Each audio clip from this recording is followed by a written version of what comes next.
Hi everyone, I'm Graddles and welcome back to the third episode of Evolution. So yeah, we're in our Satisfactory world and I did something a little bit different this time. So I've been making regular factories right along the way and they've been coming out alright, decent, pretty nice looking. But this episode I wanted to do something a little different. So I kind of got into the headset of kind of like Minecraft and wanted to build something way different than the other factories. And this is kind of what I come up with. So let me jump in. There we go. And this is our quartz factory. Let's go ahead and show you where I'm located on the map. So here's the quartz factory. And it's not too far from the copper factory and the steel factory over here, so it's pretty aligned with everything I wanted to do. Eventually we're going to branch off out into further places like Ethereum and stuff like that, but for now this is where I had a pure node of quartz. It was close, especially when I was setting up in the beginning, and let me go ahead and show you how I set it up. So let's start with the miner. We have a Mark II miner, overclocked to 480 because we're still using all 480 belts and lifts. And let's go ahead, I bring it up to here and I split it off. So we have some going up through here, and then this runs down, up, across, back over and up to our third platform. And then we have this middle platform. So we have 3 platforms all together. So split up, we were able to do 8 constructors each. So this one takes 2.5. 2.5 times the 8 gives us 180. And that is making us the silica. So let's go ahead up to the quartz crystal. Over here, 37.5 times 8 is 300.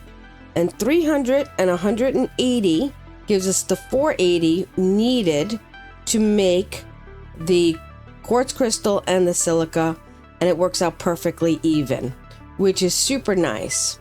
So I split these up and have 2 constructors around the tree, and I really like the way the curved belts kind of go around.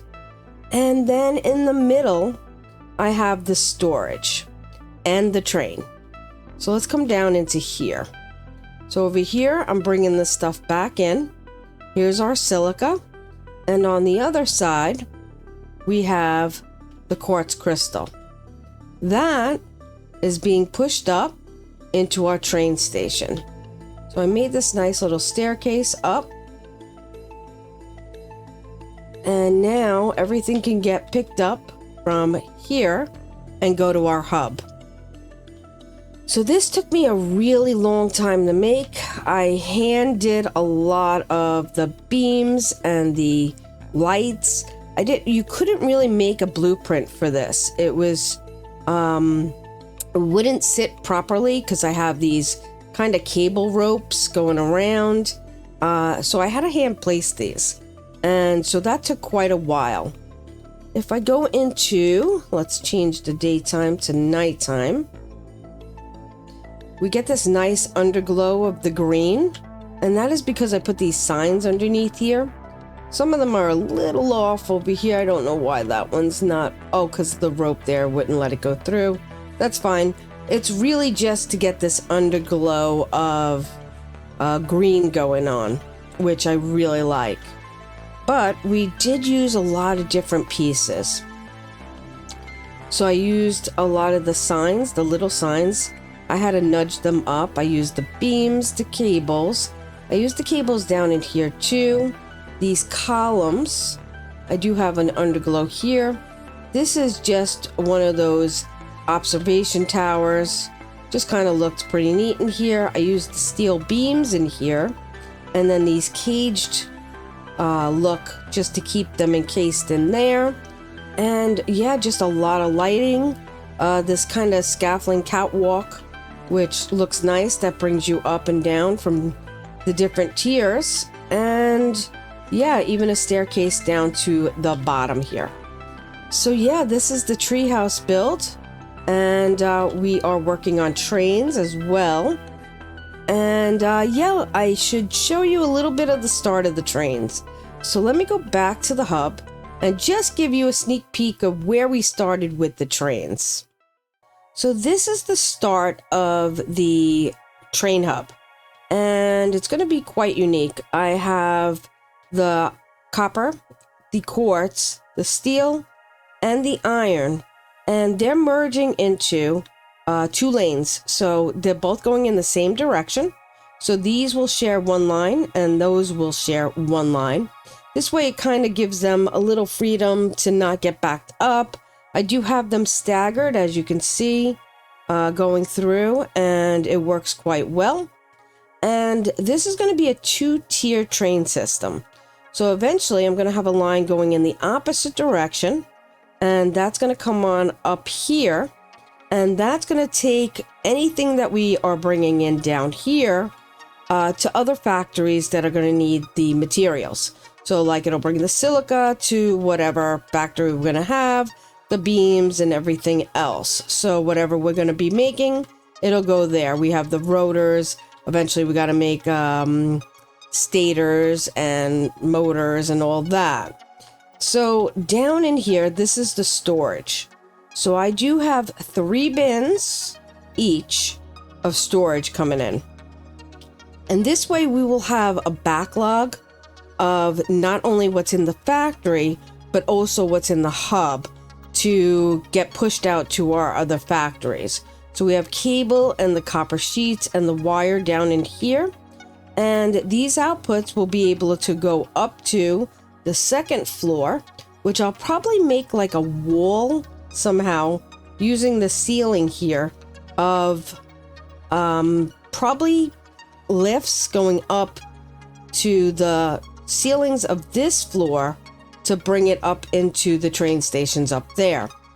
But this is, I'm debating on whether to do a double sign on the other side of this, but it kind of doesn't like me. But yeah, like, let me see, like, say something like that. It's not lined up, but I can nudge it and do a double sign on each side so you can see it's like double-sided. I might do that just so I can, it gives me a better view on both sides. But anyway, that's basically what we're going to be doing going forth, is bringing stuff into the hub and bringing stuff out of the hub. Another thing that we have to work on, which is probably going to be the next episode, because before I can make too many more factories, I really need to up the electric. Let's go ahead and take a look at that. So over here, you can see right now I'm only consuming probably less than 3,000, as you can see, about 3,000. Our max cons is 9,000, and we only have about 10,000. So yeah, we're pretty close to our max capacity on that.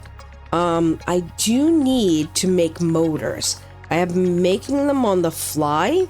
A lot of stuff I've made on the fly, just setting up assemblers and stuff like that to crystal oscillators, just to get the signs and stuff like that. But when we do, I'm going to be doing the huge packaged water setup for our power, and that's going to take probably a lot of motors, not probably, but yeah, a lot of motors and a lot of materials. So we are going to go to, let me open up the map, to the north here.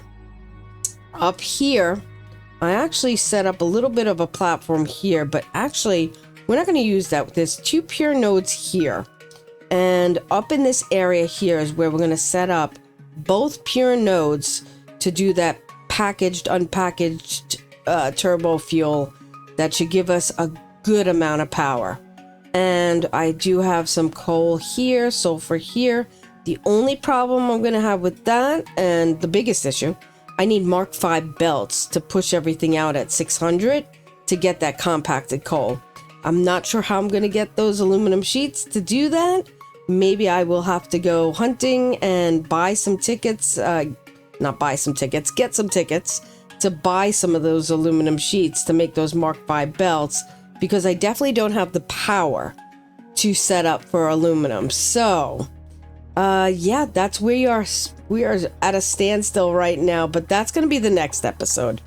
So anyway, as always, if you like what you see, like, subscribe, comment, and share, and thanks for watching. I'll see you next time. Bye.